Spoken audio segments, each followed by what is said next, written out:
y de infecciones asociadas a atención de salud del Hospital Carlos Bambiura. La jornada de hoy nos toca conversar acerca de un tema que es extremadamente importante, frecuente y la verdad que complejo en su simplicidad. Y la verdad que eso lo vamos a tratar de situar en algunos escenarios donde algo que parece bastante sencillo, como el diagnóstico de una infección del tracto urinario, a veces no es tan sencillo y que se asocia a una serie de elementos que van a incidir en el pronóstico, ¿cierto? Y en el desenlace de nuestro usuario o paciente. Vamos a hablar acerca de la oportunidad diagnóstica, vamos a tratar de enfrentar ciertos settings clínicos que son un poco más complejos y vamos a hablar algunas cosas bien generales acerca de las alternativas terapéuticas, donde en los últimos años han habido, digamos, políticas claras desde el punto de vista de, digamos, de la priorización de ciertos elementos o herramientas antibacterianas. En introducción, las infecciones del tracto urinario son una de las infecciones bacterianas más comunes, tanto en setting de paciente ambulatorio como de paciente hospitalizado. Por tanto, es una carga bien significativa en lo que significa a la unidad de emergencia.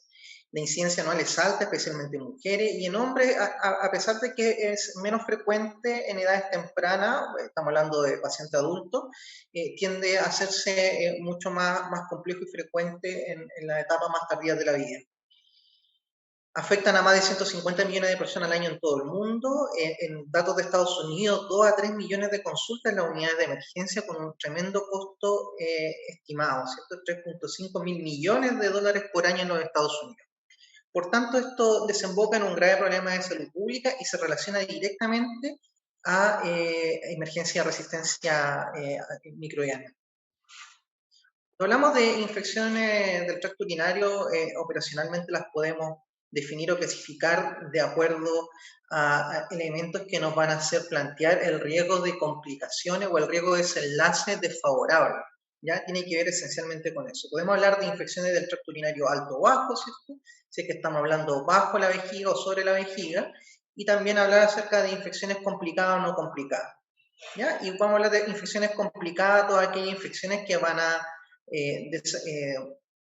relacionarse con factores que van a comprometer la estructura o función del tracto urinario o que inciden en peor pronóstico. Estamos hablando de poblaciones especiales, inmunodeprimidos, ciertos pacientes que ya tienen una falla renal previa, pacientes trasplantados o lo que sucede en el embarazo. Esto lo quise colocar igual, es más que nada para destacar de que cuando nos enfrentamos a escenarios en la puerta del servicio de urgencia, cuando nos enfrentamos a pacientes que vienen desde la casa, la gran mayoría de ellos, lo que nosotros vamos a poder aislar en los urocultivos, ¿cierto? Van a ser por lejos Escherichia coli uropatógena, ¿ya? En gran medida. Especialmente en aquellas infecciones que no son complicadas. Cuando hablamos de infecciones complicadas, sigue siendo por lejos la coli uropatógena la primera causa, ¿ya? Y eso es lo que quería resaltar con esta presentación. Cuando hacemos una comparativa entre pacientes ambulatorios y pacientes hospitalizados, también mi idea es destacar que sigue siendo la coli el primer agente. Es cierto que hay otro agente, pero por lejos es la primera etiología en la cual tenemos que pensar y para eso es muy importante saber cuál es los patrones de resistencia a los cuales nosotros nos enfrentamos en los distintos escenarios. Veamos de que los antimicrobianos no son inocuos, generan alteraciones a largo plazo en la microbiota normal de la vagina y el tracto gastrointestinal, y que vamos a hablar más adelante cómo es la fisiopatología de la infección urinaria, y esto va a incidir en la colonización, ¿cierto?, del tracto urinario. Por otra parte, tenemos el problema de la resistencia, y por otro lado también tenemos el problema de las reacciones adversas a los antimicrobianos, ya en forma directa como en relación a lo que tiene que ver con patología asociada, como lo que sucede con la diarrea por Clostridium difficile. Esta tabla no es para conversarla, sino que solamente para tratar de demostrarles de que desde el punto de vista de la gente, de los factores de virulencia, de los agentes que producen, de los uropatógenos, la verdad es que son elementos que están súper bien estudiados y vamos a tener factores asociados a adherencia, factores del punto de vista tóxico, de la evasión inmune, de lo que tiene que ver con la adquisición de hierro y en forma directa lo que va a incidir en el metabolismo bacteriano. Este es un esquema. Ustedes pueden ver a mano izquierda lo que trata de esquematizar una infección urinaria no complicada y a mano derecha complicada. A la mano derecha ustedes pueden ver de que esa vejiga se encuentra un catéter urinario. ¿Ya? Lo primero que sucede va a ser una contaminación del área periuretral, ¿cierto? Con uropatógenos provenientes del tracto gastrointestinal. Posteriormente, lo que se va a producir va a ser una colonización de la uretra y la posterior migración a nivel de la vejiga. Y ahí van a haber dos fenómenos. Por un lado, un fenómeno de colonización e invasión, ¿cierto? Que es lo que vemos mediado por adesina, ¿cierto? Y pili, que es lo que vemos en el esquema de mano izquierda, en la figura de infección no complicada. Y por otro lado, además, toda la respuesta inflamatoria a un cuerpo extraño como es un catéter urinario y la acumulación de fibrinógeno, ¿cierto? Y que va a gatillar una formación de un biofilm, de algunas características distintivas con respecto al biofilm que también se va a producir en las infecciones no complicadas. Después, posteriormente, va a haber una infiltración de neutrófilos, ¿cierto? Una multiplicación de bacterias digamos, y desbalance acerca de la respuesta inmune. Y esto asociándose al daño epitelial, ¿cierto? Por liberación de toxina y proteasa, y que finalmente va a desencadenar en este desbalance y esta ascensión hacia el parénquima renal. Finalmente pudiendo gatillar un compromiso, en este caso alto, ¿cierto?, con eventualmente bacteriemia. Va a ir y persistir. Pueden evadir la vía de expulsión y formar comunidades bacterianas intracelulares que pueden ser transitorias y que pueden estar comprometiendo tanto a nivel de las células paraguas, ¿cierto?, como de las células transicionales. Y ahí la capacidad de persistir va a estar, van a haber varios mecanismos, por un lado la mediada a través de receptores tipo TOL número 4, la exfoliación de células paraguas, mecanismos que van a ayudar a evadir la respuesta inflamatoria, y lo otro que es re importante, que son los depósitos intracelulares metabólicamente inactivos, especialmente las células de transición, y que podrían explicar los fenómenos de la persistencia, ¿cierto?, cuando uno muchas veces trata una infección urinaria y por algún motivo los pacientes terminan siendo colonizados por este agente. Y que podría explicar la itus recurrente, ¿cierto? Entonces podemos ver, este es el modelo de la poliuropatógena, ¿cierto? Donde podemos ver que van a haber varios mecanismos, tanto la interacción entre el lipopolisacárido y los receptores tipo TOL, ¿cierto? O a través de los pilus, ¿cierto? Y la uroplaquina, los fenómenos que van a relacionarse con la alteración del citoesqueleto, y la formación de estas comunidades bacterianas, ¿cierto?, inactivas, que inicialmente se pueden ubicar a las células paraguas y se pueden soltar, ¿cierto?, por exfoliación e invadir otras zonas digamos, que van a colaborar en la migración, ¿cierto?, y en la interacción con moléculas del citoesqueleto, y por otro lado también la respuesta inflamatoria con aumento de, por ejemplo, la liberación de hierro, también va a incidir en una optimización de la parte metabólica. Y por otro lado, pueden haber algunas comunidades, como les mencionaba, que pueden quedar quiescentes en el epitelio transicional, en las células transicionales, ¿cierto?, y que eventualmente podrían explicar estos fenómenos de recurrencia. En relación al catéter urinario, ¿cierto? El estrés mecánico inducido por el cateterismo urinario produce cambio histológico e inmunológico en la vejiga, se produce exfoliación, edema, lesiones mucosas y finalmente la formación de estos complejos de fibronectina asociados a comunidades bacterianas de biofilm.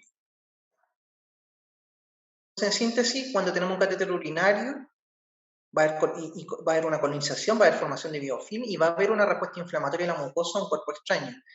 En el caso del desarrollo de infección, ¿cierto?, puede ser a través de la inoculación directa durante su inserción, o lo más frecuente que es la contaminación del catéter o de su sistema de drenaje. Estas son algunas consideraciones con respecto a la bacteriuria en el escenario de los pacientes con catéter urinario. Entre el 90 y el 100% de los pacientes que se someten a un cateterismo prolongado, que están con una sonda, van a desarrollar bacteriuria en la evolución, en el plazo, en el tiempo. La tasa es aproximadamente de un 3 a un 10% por día de cateterismo. O sea, ¿qué es lo que queremos decir con esto? Es que los pacientes que van a estar con una sonda Foley, vamos a tener bacterias, vamos a tener respuesta inflamatoria, vamos a tener leucocitos, ¿ya? Y eso no nos debería sorprender, y eso va a ser directamente proporcional al tiempo que lleve ese catéter instalado, y es precoz, es rápidamente. Si ustedes se fijan, como les mencionaba, la tasa es de un 3 a un 10% por día. De las personas con bacteriuria, aproximadamente el 10 al 25% solamente van a desarrollar una infección del tracto urinario. O sea, probablemente más de 3/4 partes de los pacientes no van a desarrollar infección urinaria propiamente tal. Por tanto, leucocitos y bacterias en el sedimento de orina o en el estudio de orina de un paciente con sonda no es sinónimo de un diagnóstico de. Lo otro es lo que tiene que ver con un setting que nos genera siempre un desafío bien importante, que son los adultos mayores. Son uno de los principales grupos que consultan en las unidades de emergencia. Es un desafío diagnóstico, son pacientes muchas veces con comorbilidades, que además asocian deterioro cognitivo, dificulta poder interpretar la historia clínica previa. Muchos de ellos son usuarios de sonda, y eso nos va a complicar en la interpretación del análisis de orina, y además muchos van a llegar con delirium, ¿ya? Y van a tener delirium por factores probablemente asociados a sus comorbilidades. Delirium, nosotros sabemos de que se produce por múltiples etiologías, y se ha propuesto el delirium como uno de los síntomas atípicos de infección urinaria en adultos mayores. Históricamente, publicaciones postulaban incluso una relación causal entre delirium y ictus, y por lo tanto se estableció de manera bien, digamos, profusa esta relación y la necesidad de buscar la infección urinaria en el paciente con delirium. Pero la verdad es que con el pasar del tiempo esto se ha ido cayendo, y la evidencia actual de que esta asociación claramente sobreestima el diagnóstico de infección urinaria en entorno de pacientes que van a tener, por todos los factores que conversamos, una elevada prevalencia de bacteriuria asintomática, así exponiendo a los pacientes a peores resultados. Sobre este tema no existen ensayos clínicos autorizados a la fecha. Sin embargo, esta publicación canadiense de geriatría, ¿cierto?, que es relativamente reciente, de diciembre del 2021, es una revisión sistemática y metaanálisis que evaluó 5 estudios observacionales transversales que cumplieron ciertos criterios de inclusión. Son estudios desarrollados en Estados Unidos y Escandinavia. 4 de ellos solo con pacientes hospitalizados, y en uno de ellos con pacientes hospitalizados y ambulatorios. De aquellos con delirio, la tasa de infección de tracto urinario asintomática fue del 25%, en comparación con un 13% en aquellos que no tenían delirio. Ahora, del otro punto de vista, de aquellos con itus sintomática, las tasas de delirio variaron entre un 30 y un 35%, en comparación al 7,7 a 8% en aquellos sin infección del tracto urinario. ¿Qué quiere decir esto? De que existe una asociación, pero que no impresiona una relación de causalidad entre delirio y itus sintomática. Al igual que para otras condiciones como la presencia de demencia, depresión, insuficiencia cardíaca, enfermedad renal crónica, uso de medicamentos psicotrópicos y edad avanzada, pueden ser factores que gatillen, digamos, un cuadro de delirio. La bacteriuria asintomática, sin elementos clínicos, es decir, sin clínica, sin disuria, sin poliaquiuria, sin molestias vesicales, sin fiebre, es poco probable que provoque delirio. El análisis de la orina en pacientes ancianos delirantes no es suficiente, y según esta revisión, esta es la conclusión de los autores, no tiene una justificación científica sólida. ¿Cómo hacemos el diagnóstico? En la gran mayoría de los escenarios, la pesquisa dirigida a la población que refiere síntomas compatibles, que los conversamos recién. La obtención de muestras tenemos técnicas invasivas y técnicas no invasivas. Nosotros habitualmente lo que hacemos en pacientes cooperadores son las técnicas no invasivas, que es la orina de segundo chorro, ¿cierto? Y en los pacientes, especialmente cuando pensamos en el grupo de adultos mayores, que muchas veces con trastornos de ese punto de vista y usuario de sonda, finalmente tenemos que ir a la obtención de muestras a través de cateterismo. Siempre, independiente del tipo de técnica en la cual nosotros obtengamos una muestra, lo importante siempre es transmitir al laboratorio el método de obtención de la muestra, asegurar datos correctos del paciente, y muchas veces también es importante y ayuda el antecedente del uso previo de antimicrobianos.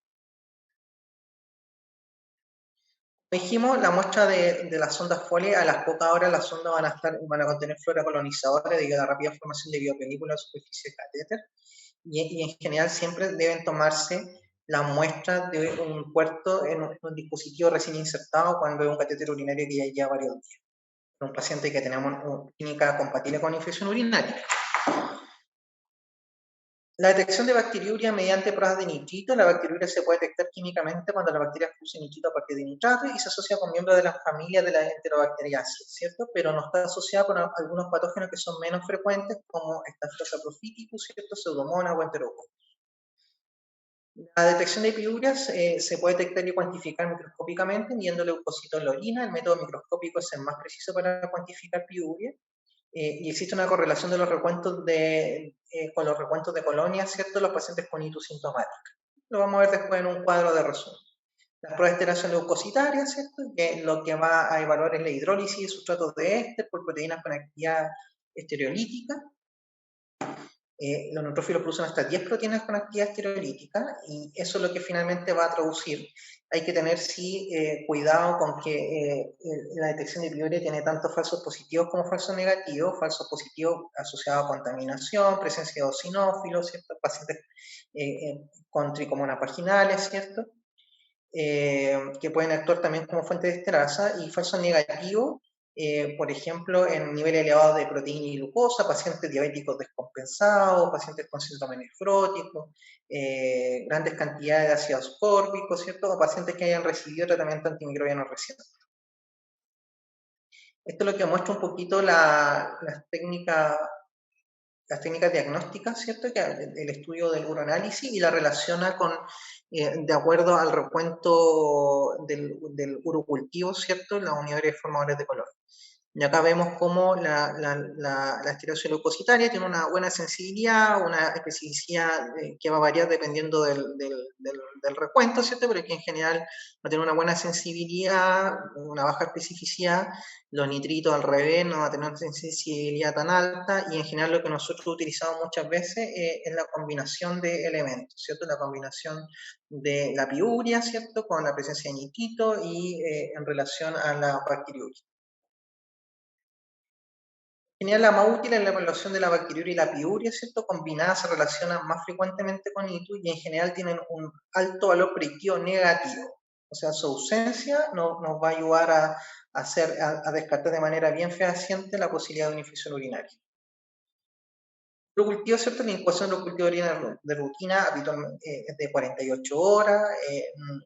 No deberíamos esperar más tiempo que eso para tener un resultado, y habitualmente los resultados están a las primeras 24 horas. El criterio más comúnmente utilizado, el recuento de unidades de forma de colonia sobre 100.000, que fue establecido en mujeres con pielonefritis. En general, la presencia de 3 o más especies bacterianas habitualmente indica contaminación o aumento de la recolección.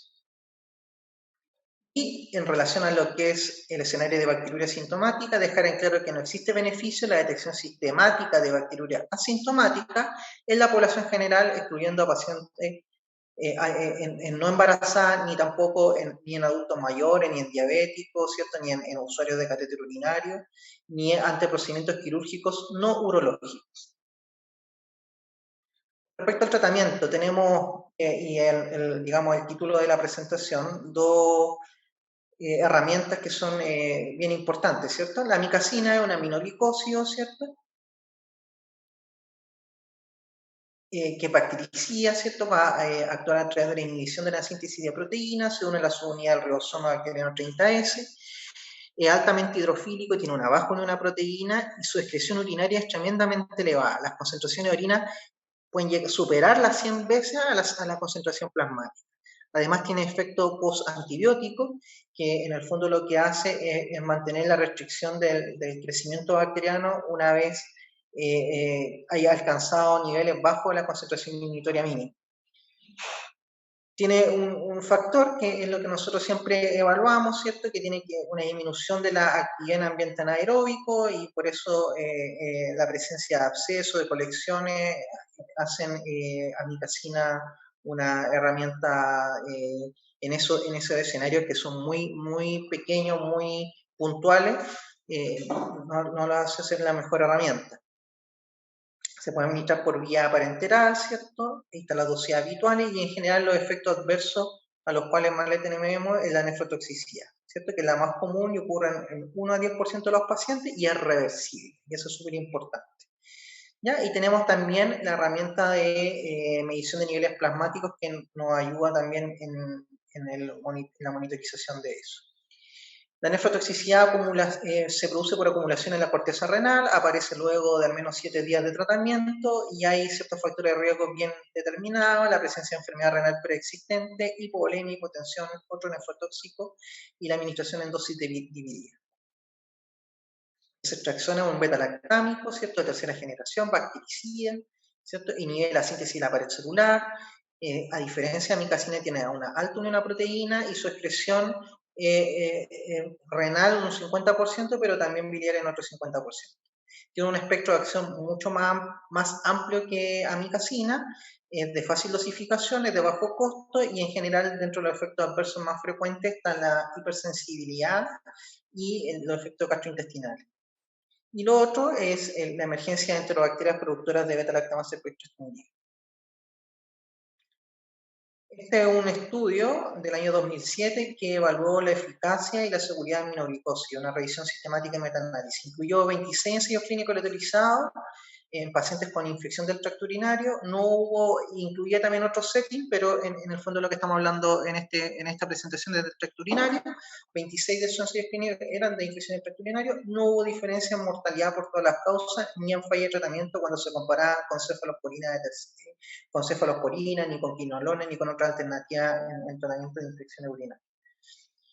Incluso los efectos adversos fueron más comunes con los beta-lactámicos debido a las tasas más altas de eventos adversos cutáneos y gastrointestinales, esencialmente por hipersensibilidad. A pesar de una mayor tasa de nefrotoxicidad con aminoglicosio, la tasa de interrupción fue similar en ambos grupos.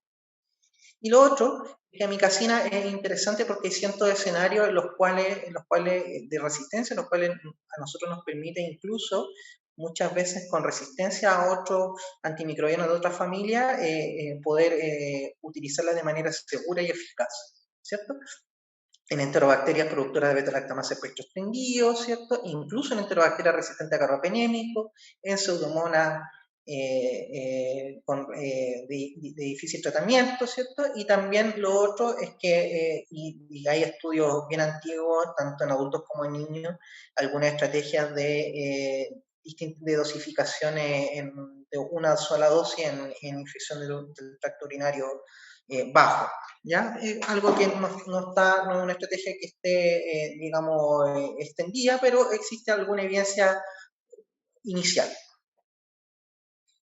Quise poner esta publicación, que es una experiencia de usted, publicada en el año 2019, y que fue una experiencia de implementación de una guía de infección de tracto urinario alta en la unidad de emergencia del Hospital Carlos Von Buren, y que evalúa el impacto en el consumo de amicacina y ceftriaxona y cambio en la sensibilidad de las principales bacterias en la unidad de emergencia.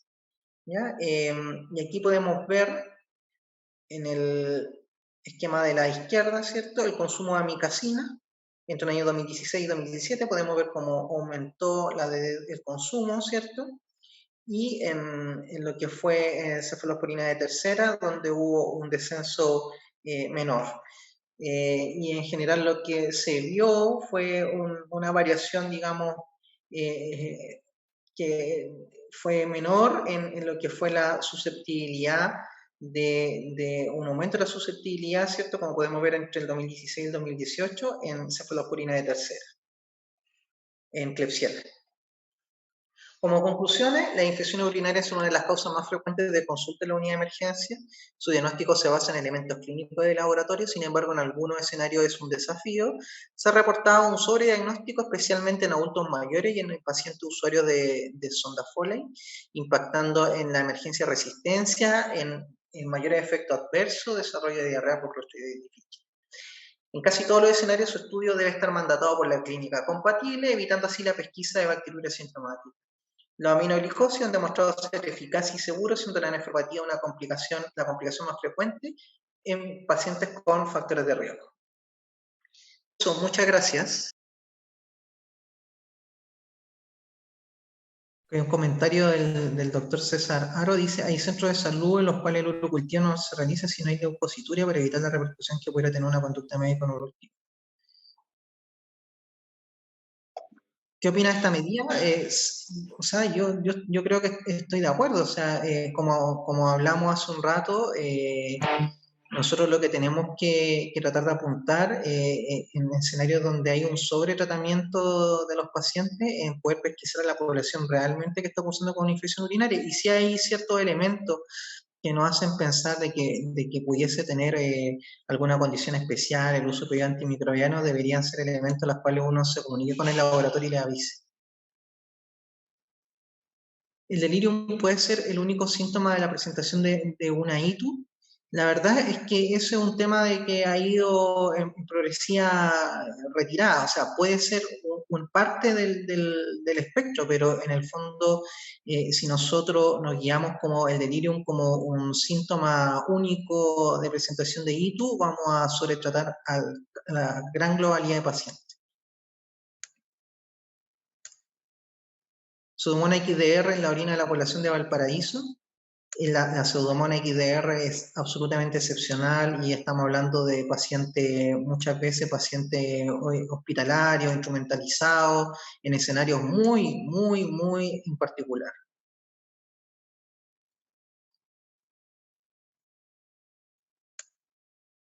En la gráfica donde se muestra el consumo de ceftriaxona y amicacina en la unidad de emergencia, hay que recordar de que estos son los consumos globales de antimicrobianos, no solamente en los pacientes que recibieron infección urinaria. Hay una reflexión ahí de los autores con respecto a eso que no queda completamente bien dilucidada, pero probablemente sea en otros contextos.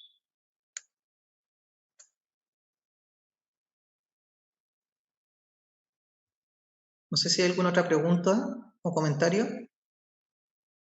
Doctor Kral. Gustavo está levantando la mano. Hola, buenas tardes. Yo soy el doctor Gustavo Yarbe del Hospital de Casablanca. Quería hacer una consulta con respecto. Nosotros somos un hospital de baja complejidad, donde en periodos de fines de semana se ingresan pacientes muy frecuentes, adultos mayores o personas adultas con infecciones urinarias, y la ingresa a la urgencia con ceftriaxona. Pero en nuestra canasta básica farmacológica, la ceftriaxona no está indicado en las infecciones urinarias, o por lo menos tenemos esa restricción para esa patología. Mi consulta es la siguiente: podría cambiarse cuando uno regresa el lunes y se hacen los exámenes pertinentes. Nosotros normalmente los exámenes los enviamos al Pereira y los tenemos en horas de la tarde, donde podamos determinar que la función renal esté normal. Se puede cambiar a amicacina, basándonos en que casi siempre estos pacientes son ingresados con ceftriaxona, pero cuando pasan hospitalizados tenemos la gran limitante de farmacia que no nos siguen despachando la ceftriaxona por el tema de que no pertenece a este grupo de patologías, sino solamente queda uso para pie diabético y neumonía. Entonces podría pasarse posteriormente amicacina a estos pacientes, o usted considera que se debe tomar alguna otra medida alternativa previo al ingreso, porque si no tenemos función renal en todos los adultos mayores al inicio, pienso que igual es arriesgado iniciarle amicacina de entrada a un paciente donde no se tenga esto de entrada. Entonces mi consulta sería esa. Sí, lo que con respecto a la organización y cómo están funcionando, le voy a dejar ahí que lo conteste el equipo del PROA local, pero en relación al riesgo de nefrotoxicidad en dosis única o las dosis iniciales de amicacina, la verdad es que el riesgo es extremadamente bajo.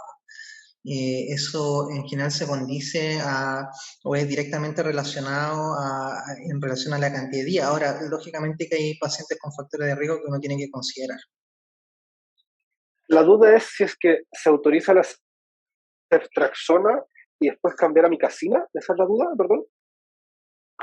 Lo que pasa es que durante el fin de semana muchas veces ingresan pacientes con infecciones urinarias que el médico tratante le deja la ceftriaxona, pero una vez que pasa a hospitalizado, que es el área donde yo me encuentro, tengo limitación para continuar con la ceftriaxona, ya que por ser un hospital de baja complejidad, la ceftriaxona acá es de uso exclusivo para neumonía y para pie diabético. Y por lo tanto no puedo darle continuidad en cuanto a la ceftriaxona a estos pacientes.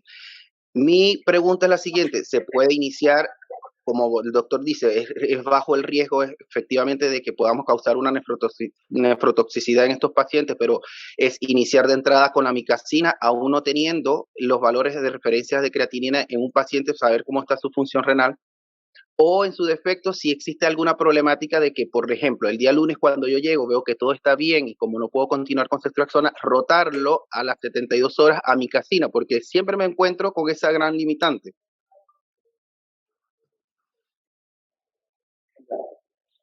¿Se escucha ahí? ¿Se escuchan? Sí, perfecto. Ahora sí. Sí, ¿se escucha ya? Que estoy con mala señal. Ya, sí, efectivamente, a ver. Punto uno, o sea, limitar los diagnósticos o los antiterapias tienen que ver a ciertos diagnósticos. Eso es un tema que no está para esta discusión, pero también quizás sería bueno poder analizarlo. Como que este antibiótico o este antibiótico está solamente dirigido a este tipo de infección. Creo que en los comités de prueba también tiene que discutirse que las terapias antimicrobianas van a ser individualizadas y no una especie de canasta que en cada paciente vamos con esto. Ahora, sí eventualmente tener la certeza que cuál es la mejor terapia para cada diagnóstico. En este caso en particular, yo le dejaría amicacina de entrada. No solo como está el doctor López respecto a la microbiología, que cada centro tiene que trabajar con su propia microbiología, pero está demostrado que el uso de aminoglicósidos de entrada tiene una susceptibilidad elevadísima, por lo tanto el riesgo de falla microbiológica o de resistencia eventualmente es muy bajo. La complicación asociada a la ceftriaxona está asociada a la PLE, clostridio difícil y un montón de efectos adversos que el doctor explicó. Por lo tanto, hay dos opciones: o parten de amicacina de un inicio, o un switcheo también es súper importante. Lo importante es, ojalá, desde el momento más precoz, partir de amicacina o alguna aminoglicosio. Claro, nuestro gran punto de quiebre eventualmente en la falla renal. Por supuesto que si un paciente hipovolémico, añoso, con alguna de los que son renal, no es el mejor paciente. Y ese paciente, con excepción, se puede utilizar otros fármacos. Pero en el grueso del resto de los pacientes, si claramente, y hay otra discusión, si el diagnóstico es una ITU, no hay que tener eso, pero si el diagnóstico claramente es una ITU, la amicacina es una tremenda opción. Concentra excelentemente. Así que creo que desde ese punto de vista, la terapia siempre se elegir o de elección o eventualmente de switcheo precoz. También saber de que si es que eventualmente se está usando o ceftriaxona, otro paciente, el paso a vía oral también tiene que ser lo más precoz posible.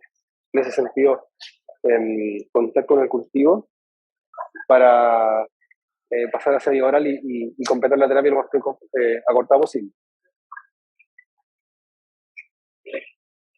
Entiendo, doctor. Muchas gracias.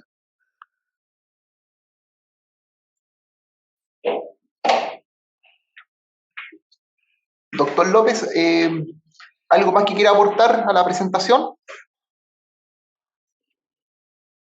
No, agradecer la invitación y bueno, de todas maneras la próxima semana vamos a continuar con otro tema y si queda alguna duda la podemos conversar ahí también.